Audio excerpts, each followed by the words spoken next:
Well, hey there, I'm Elaina Rusk alongside 17's entertainment expert Rick Bentley, and we are premiering Rick's Picks today.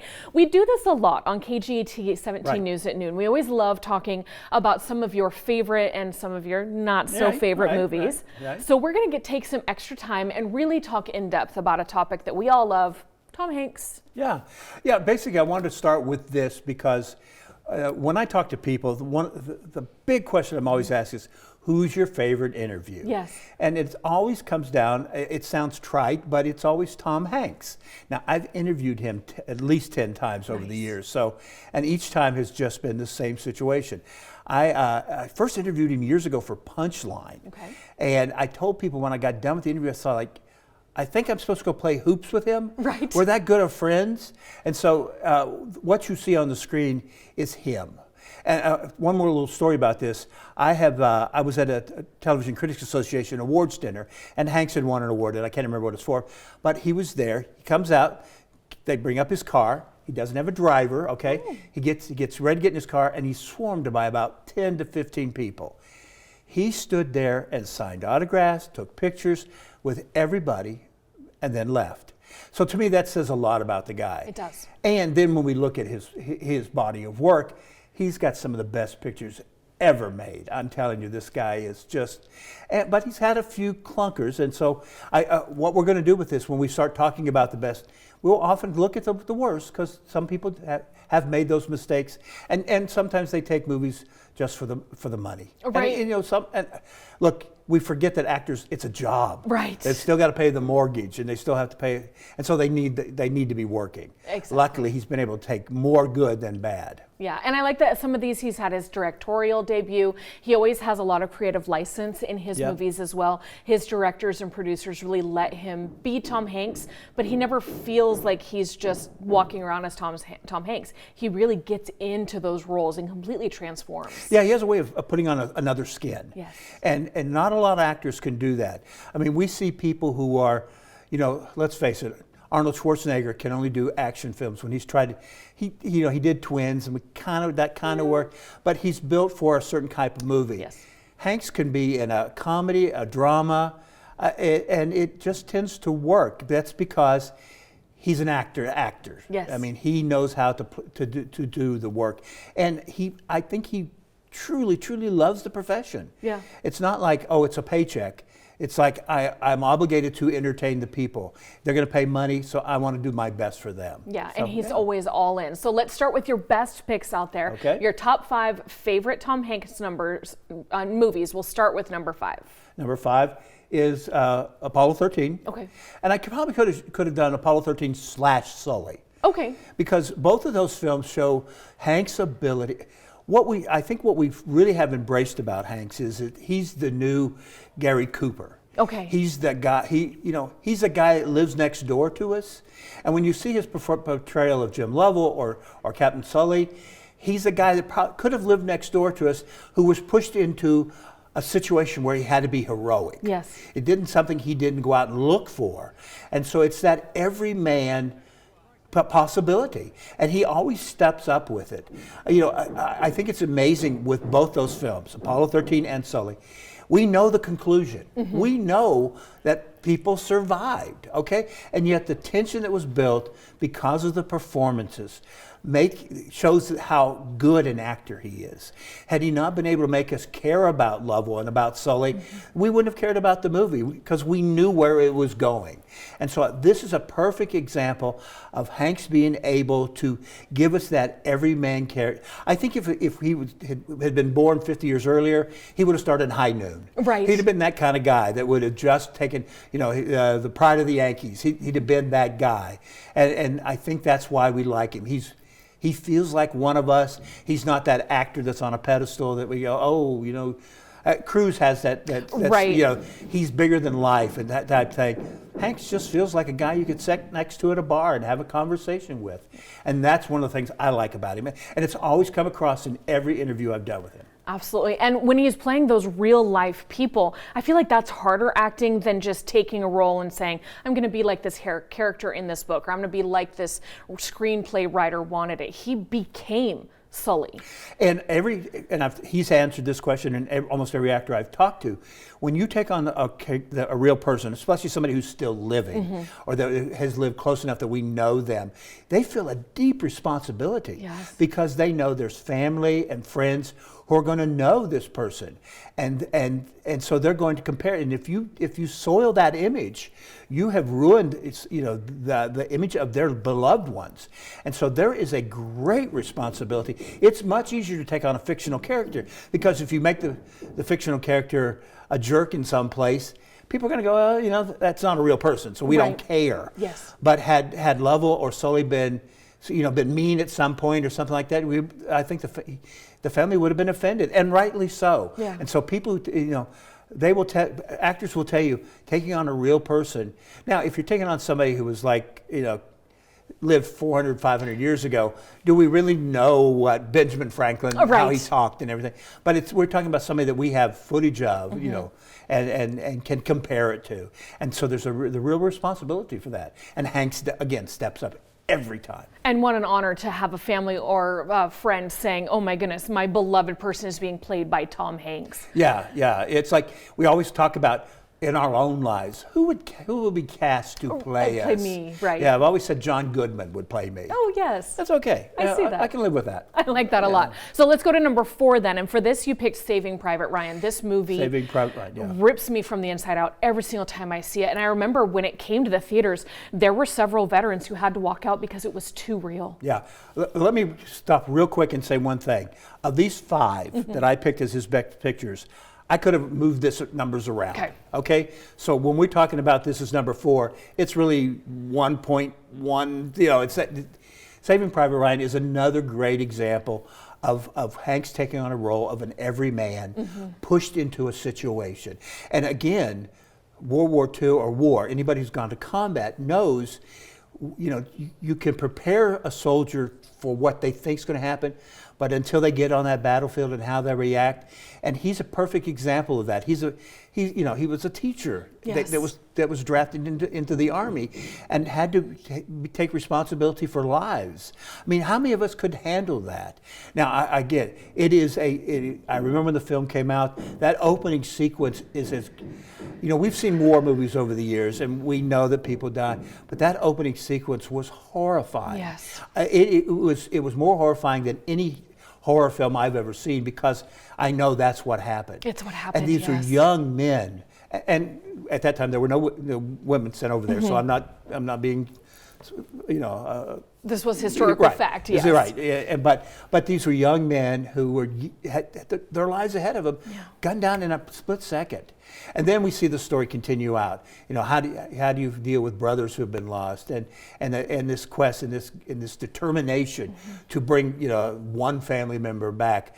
It is, again, Hanks is just so brilliant at making that everyday guy seem so real to us, and that's why we root for him. Yes, we want this guy to win, and so that again.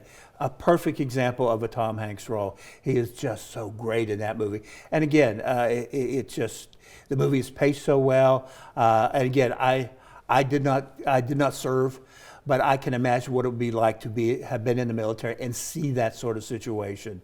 And again, I think they do pay great respect to the military, which is another good thing because a lot of times we've seen movies that don't respect the military. And I think in this case, Hanks is smart enough to know.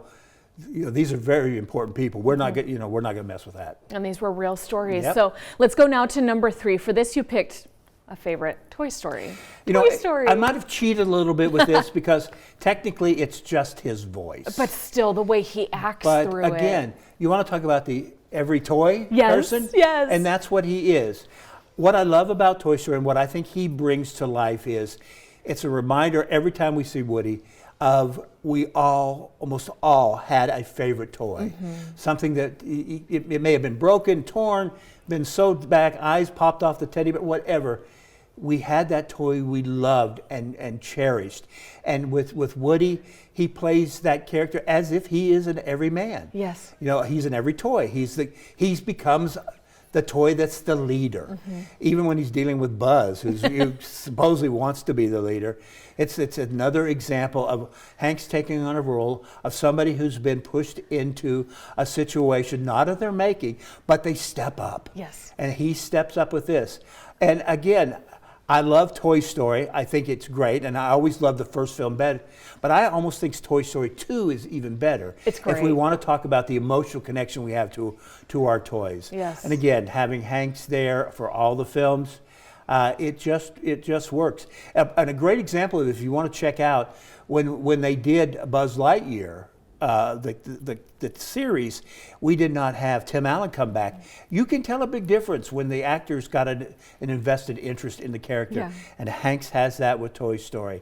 Again, it's animated. I get it. It's only his voice, but sometimes that's even harder to do than when you don't have your face to show things, you don't have your hands to show things, your body language. You're selling emotions Yes. with your voice, and try doing that. When you're on the phone, how monotone are we? Right. We're not necessarily trying to express emotions. You've got to do that in a recording studio where you're 99% of the time. Sometimes they bring a cast together. No, it's you and a director. Yeah, and a piece of paper and a microphone. And that director's reading the previous line, like Buzz says, "Hey Woody, what's up?" And it's very flat. And Right. You've got to react like, "Oh, what do you mean?" So I think voice actors are the greatest actors on the planet. I think you're so right, and that's such a testament to their talent. And I just rewatched this with my girls the other day, and when he's like, "You can't fly, you're a toy," Yeah. like you can see him in your mind, like the way he acts. Yeah. And the same thing with Polar Express, which didn't make this list, another animated film Right. where he was the conductor and Santa, and two completely multiple different characters. roles, multiples with, Yeah. and the homeless man on the train, the hobo, right. the way he transformed for each role, and you know that it's him, but you're still Yeah. completely falling for this character into the magic. It's amazing. Yeah, and we'll touch on the fact that I picked 5. I could have picked 50. Yes. I mean, that is how great his career is. So the only thing I probably would have not put the Christmas movie in, because I think the animation was It was a little strange. behind. Yeah. Yeah, especially with the people. And so I think if they reanimated it, I would feel a little bit better about it. It's still a great story. It's still something great to watch at Christmas. Yeah, I love it. And I remember when they were putting the, not diodes, but the things on his dots, face, the yeah. dots to show him acting, but then the animation in the end was just strange. Yeah, and I don't know if a lot of people know this. When a voice actor works they will put a camera on him and record them. Cool. So for Toy Story, they were watching his motions. So if he was frowning, so they tell the actors, don't just read the line, live the line. You may be, I'm running, and they record all that so that when they're doing the animation, it begins to add to the performance. That's so cool, and that's why Yeah. you see so much of him in Woody. So Yeah. let's move on to number 2. This one, Philadelphia. This is one I hadn't seen, so I wanted to get your opinion on why it was number 2. Philadelphia is just, I think for the time, the story of somebody who was dying, going to court.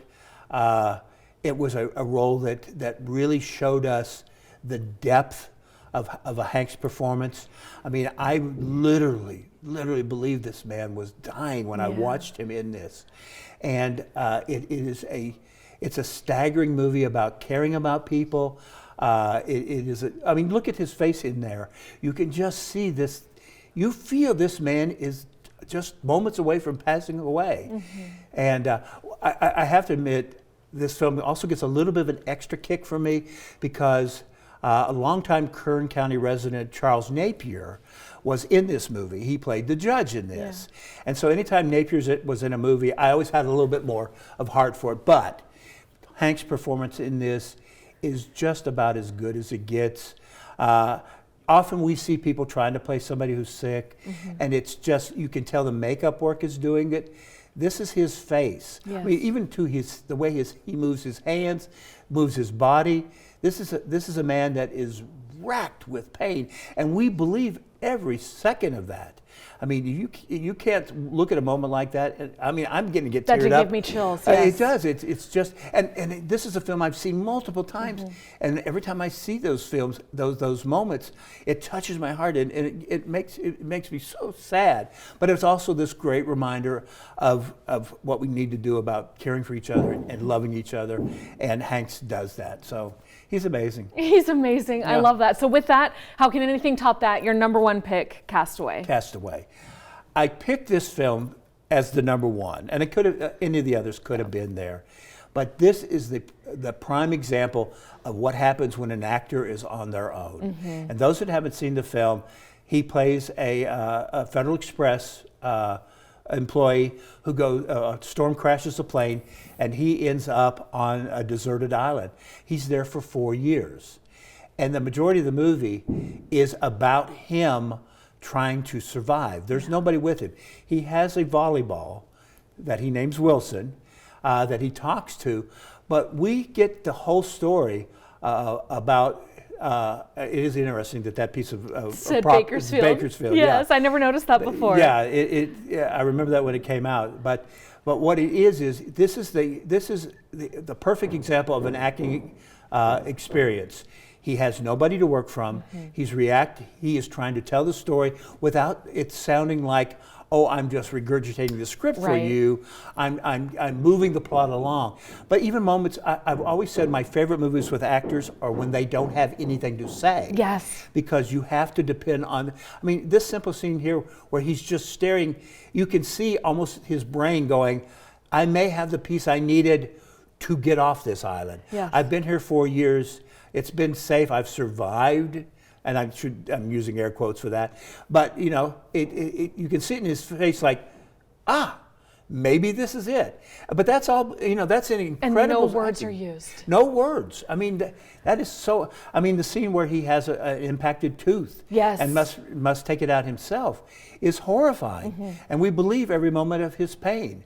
And then we get to the ending of that movie, and it is the most heartbreaking moment of any of his films. I mean, here's a man who spent 4 years on a deserted island, and how we get the name Castaway, not one word, it's 2 words, keep that in mind, is that when he gets back, he goes back to find the love of his life, and you know, life has moved on. Everybody thought he was dead, and he has to adjust. You know, his life has been cast away, and he has to, and I love the fact that he's carried one package with him, which sort of shows that character of that he was playing, that this was a man, even though everything he was lost and he could have died on that island, he was still doing his job. Yeah. And he delivered that last package. And that left, for me, everybody debates that ending. I want to believe in the positive, that person he delivered that package to invited him in, and maybe something came from it. Yeah. But again, you want to talk about an actor's actor, Castaway is the perfect film for pointing that out. I just love that. So with that, we have so many other movies we could talk about that were great. Yeah. But it's fun to also talk about the worst. And this isn't his fault. It's not really anybody's fault. Just some things fall flat. Well, one of them is definitely his fault. Others are bad choices and director's problems. And so we'll get to the one that's really, it's his full blame. Okay. So with that, we'll start with number 5, which for this one you picked Larry Crowne. Which is the one he's most responsible. He co-wrote and directed the movie, plus starring in it. Okay. Now, if you haven't seen it, like, he plays an everyday guy who loses his job and goes back to college. And he falls in love with his teacher, played by Julia Roberts. Now, they were in Bonfires of the Vanities together, so they'd worked together. But in this case, they have chemistry, but the story goes nowhere. It just feels like they said it was enough for him to be the every guy, and that he falls in love. And they wanted to be that rom-com, but it's not calm enough. And the romance there's a chemistry, but I don't feel the romance between them. And I don't blame. I think Hanks is good in the acting part of it, but I think the writing needed some work, and definitely the direction is not great in this. I always tell people when I talk to somebody who's the star, the writer, and the director, the first question I always ask them is, who's the other voice? Yes. Who's the person that steps up and says, you know, that scene isn't working? Because as all 3 people, you believe it worked. And a lot of them don't have that. some have a producer or a friend or something like that. And so in this case, I think Hanks needed somebody, and he could have turned to Spielberg or Ron Howard or other directors and said, take a look at these dailies. What is it working or not? And so I blame the failing of this movie on him. Okay, and I think that's a good point. So with that, we'll move on to number 4, Dragnet. Dragnet. Again, this is not necessarily a bad acting job by him, but I don't think he was well suited for this remake. Okay. And I think the idea it was a remake just didn't work, because Dragnet was a dead serious TV series about the law. And then they tried to, and there were funny moments in Dragnet simply because of the time, if you watch them now, out of time. But trying to make a comedy out of that, and Hanks is trying to play somewhere between dramatic and funny, but Aykroyd is doing his sort of shtick the whole time, and he's overwhelming Hanks. Then they get into these ludicrous situations, and it just feels like a movie that was so dependent on, well, if you saw Dragnet, you're going to laugh at this, right? And not of really good writing and only fair acting. And so this is a case of, and I think when I look back at Hanks, his negatives, it always tends to end up being the comedies. Okay. Volunteers didn't work that well. Other films like that. So for some reason, but then again, when we look at A League of Their Own, yes, it could have been on the top 5. Yes. That's as good, as it gets. And it was a smaller role for him. He wasn't the main character, but he stole the show in every scene he was in. Which proves how good he is. He's so good. How many of us have quoted, "There's no crying in baseball." There's no crying in baseball. Exactly. Yes. I mean, how many people have created a phrase like that that's going to go on forever in film history? And it has to be in his voice when we all say it. It's so amazing. Because he is saying it with such frustration. Yes. Yeah, we get it. It's like, you're not supposed to be crying. So just incredible. Yeah. So that was definitely one of the best. But third worst on your list, we have Here, which came out last year. That was the animated. No, Here is the one by Zemeckis. Yes. Which was basically, he took a camera and nailed it to the floor. Yes. Or the ground. And basically that camera doesn't move from the beginning of time to a current household. And we see the world change. We see the Native Americans. We saw the dinosaurs. We see the Revolutionary War. We see a house built. And eventually Hanks moves into that house. The problem I have with this is we don't get to see a lot of the good acting because that camera's stagnant. And because we're bouncing back and forth through time, we don't get those close-ups. We don't get to see those emotional moments.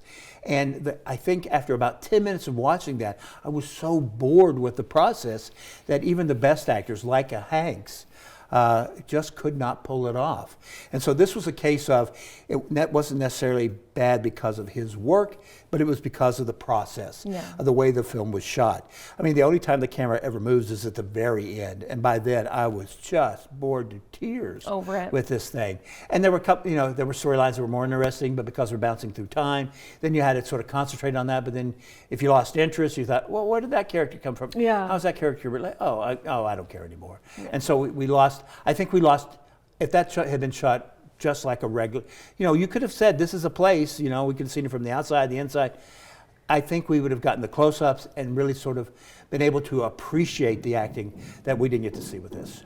And it was such an intriguing idea when they were putting it together, but I understand how it fell flat. And it's too bad. And it's based on a comic book. Yeah. And so when you have panels in a comic book, that's okay. You can look back and forth and that sort of thing.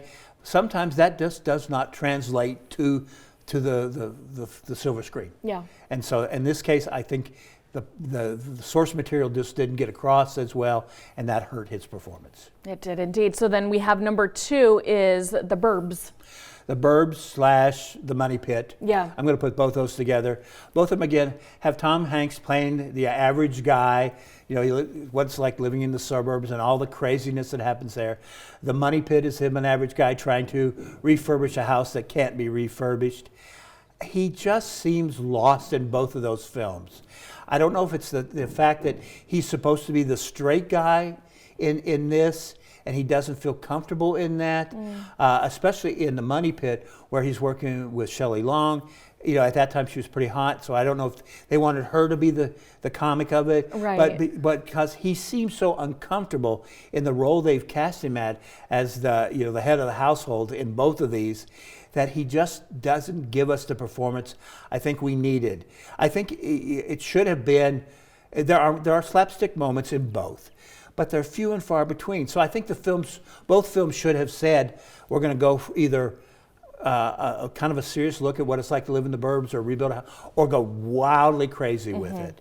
And now they're doing a series based on the burbs, and I'm interested to see how that's, is it going to end up just looking like Desperate Housewives? Right. Because that was basically what life in the burbs was like. So we'll see. And those were also both earlier in his career. So do you think there's kind of a time when actors are finding their voice without getting typecast? Is that maybe why he chose so much variety? Yeah, I think he was doing good work at that time. Yeah, and again, no actor wants to be pigeonholed. Right.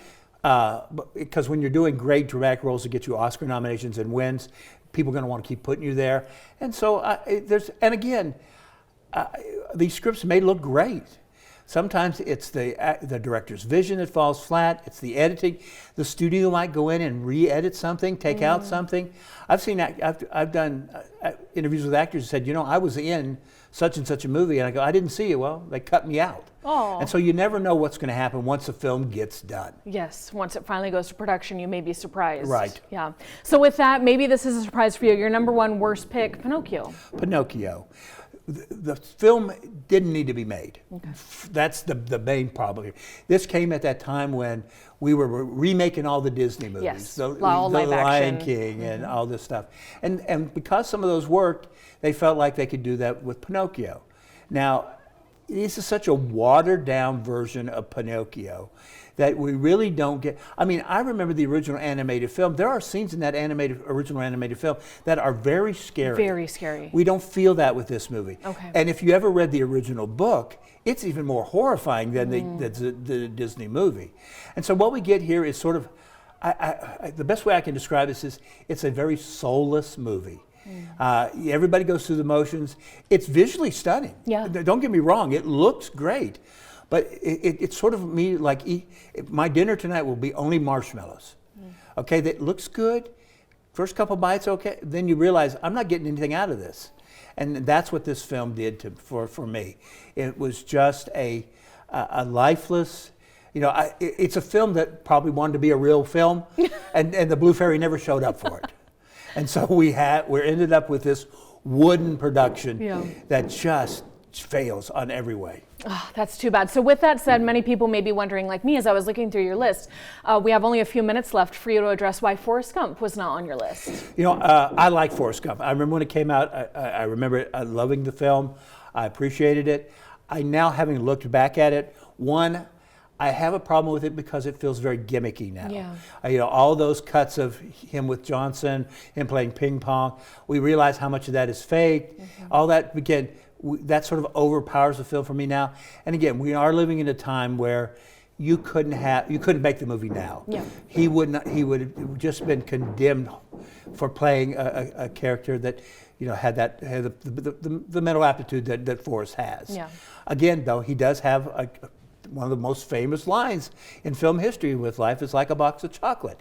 It's still a good film, but it's one of those films now when I look at it a fourth or fifth time, I'm beginning to take more pause because I'm now realizing I'm remembering more about how he got the happy face on his T-shirt because of the mud than his performance. Yeah. So, and again, his performance is pretty stilted anyway because of the character. Yeah, and I remember I was a child when that came out, and so he was so bored apparently on the set that people say that's when he wrote That Thing You Do, which was kind of like a Beatles Monkees spin-off of a 60s boy band. I love that movie. I do too. And that's one of the great movie songs of all time. Yes. So it could have made the list. Look, Big is a great film. It could have made it. I mean, the guy has just got all these wonderful movies out there that we could put on the list. And that's the great thing. At least he has, at least I didn't struggle. I struggle more to find the bad ones than the good ones. I could have had a huge list of good ones.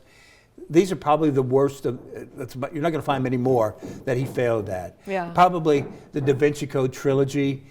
would fall into those because, again, they weren't as good as the books. And that's so hard. How do you ever follow up a book? Yeah, especially one that complicated. Yes. You know, it was so intricate about mysteries and secrets and finding out stuff, and so trying to translate that and you condense it down into a movie that people will go see. It just, I would have put all those into the group. I would too. And when we all have a bad project or a bad day at work, we don't have millions of people watching us. So I love that Exactly. even his bad is barely anything. Yep. Rick, thank you so much. We'll do this again soon. I hope so. Have a great day.